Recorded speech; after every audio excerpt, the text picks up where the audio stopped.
Well, Democrats and Republicans aren't a category. The Republicans and Democrats differ. Like on the rare occasions when I vote, and they're pretty rare, sometimes I vote for Democrats, sometimes for Republicans, sometimes for somebody else. It's not a sharp split. They're two factions of the same party. We have a one-party state with two somewhat different factions with a lot of overlap. Business Party has a couple of factions.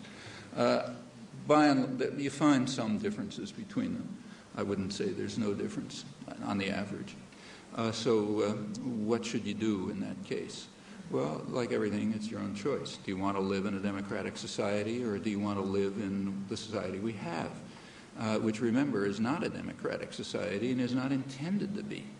If you take a course in political theory here, I'm sure they'll teach you that the United States is not a democracy. It's what's called in the technical literature a polyarchy. That's the term invented by the leading democratic theorist, Yale professor Robert Dahl. But the idea is old. It goes way back to James Madison and the foundation of the Constitution.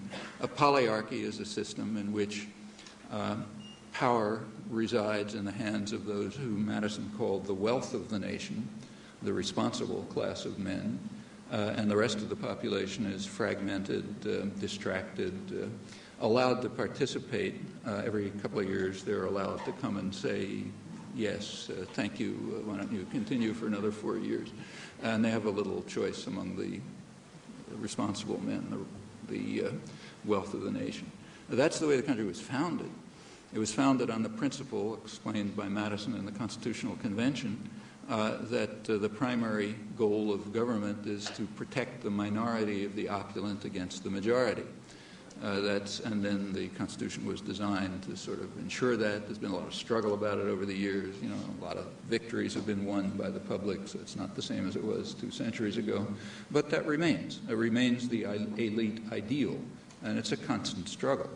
And most of the population is well aware of it. So, for example, take the November 2000 election. There was a lot of, among intellectuals, educated people, university professors and people like that, there was a great deal of outrage about the stolen election, and article after article about the Supreme Court shenanigans and, Florida, this and that, and so on. If you read through that literature, which was vast, you notice there was a constant refrain. Nobody could understand why the public didn't care. The public is a game among intellectuals. The public just didn't care. So, okay, the election was stolen. Who cares? It was never an issue among the public. Why wasn't it an issue? Well, if you look at this is very heavily, the attitudes in the United States are very carefully monitored. Business wants to know what people are thinking. And in fact, there is, for example, at Harvard, at the Kennedy School of Government, a project called the Vanishing Voter Project, where they study closely the attitudes of people towards the government. It turns out on the eve of the election, so like before the election, before Florida and the Supreme Court, about 75% of the population didn't think there was an election going on at all, at least as far as they were concerned. Their attitude towards the thing happening was that it's some kind of a business with involving rich contributors, political leaders, and the public relations industry, which is training candidates to say meaningless words that they don't understand, that they think will maybe pick up a few more votes. Well, that's only 75% of the public. So, of course, they didn't care very much, if the Supreme Court happened to hand it over to one of them rather than the other. In fact, most people voted against their own interests, and consciously, because they knew it didn't matter much.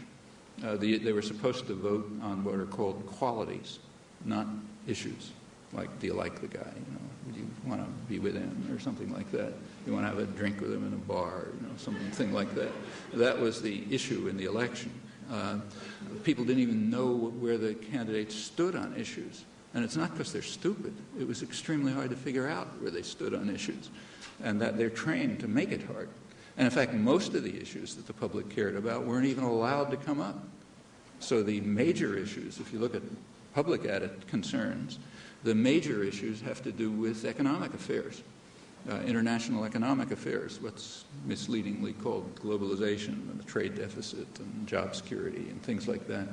None of that stuff came up. You can't bring those issues up in the elections. The free trade area of the Americas was coming up. There was going to be a summit of the Americas in a couple of months. Issues on which the public has extremely strong opinions, but none of it could be brought up in the election, and for a very simple reason. If you take a look at attitudes, there's a very sharp split between elite opinion, which is strongly in favor of all of this stuff, and the public, which is strongly opposed to them, and therefore it can't come up in the election. And it didn't. These issues are unmentioned. Virtually nobody knew that the free trade area of the Americas was coming along.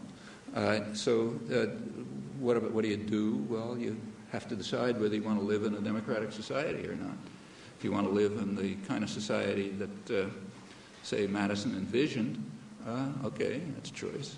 But it's certainly not necessary. Over the last couple of hundred years, there has been a very substantial extension of the right of the population, of the ability to participate and make a difference.